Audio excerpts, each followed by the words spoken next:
So yun na nga guys, tapos na nga pala ako mag-harvest dyan guys. So tingnan nyo yung na-harvest ko guys, grabe kadami.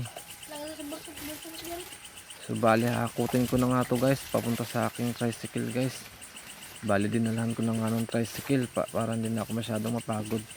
Malayo-layo pa nga pala guys yung aming bahay, kaya dala na ako ng tricycle.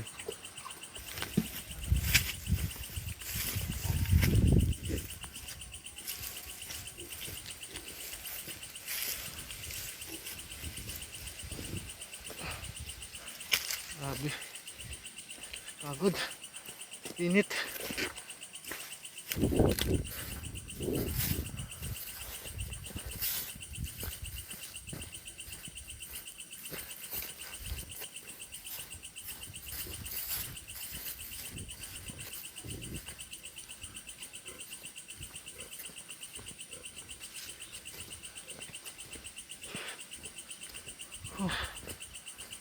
Oh.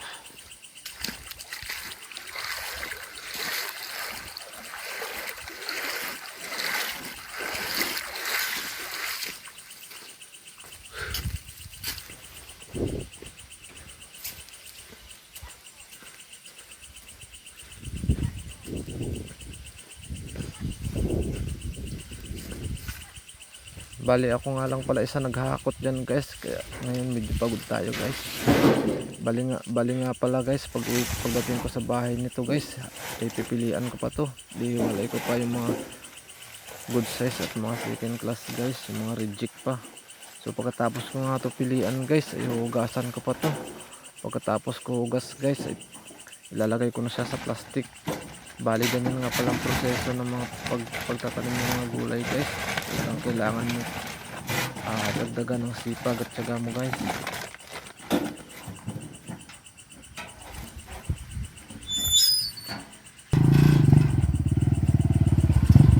So yun na nga guys, pauwi na ako. Tapos din sa wakas.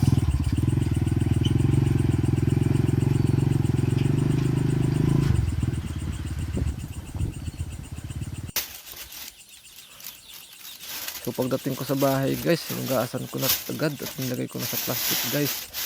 So kung nakita nyo yan guys, ay nahugasan na yan at napilian ko na din yan guys. Bali nahiwalay ko na nga pala yung mga reject. Ayan na nga pala yung mga reject guys. So bali nakadalawang plastic na nga ako ba guys. Bali mga 4 na plastic na nga pala to guys. So namadali ko na guys dahil kukunin na ito ng buyer guys.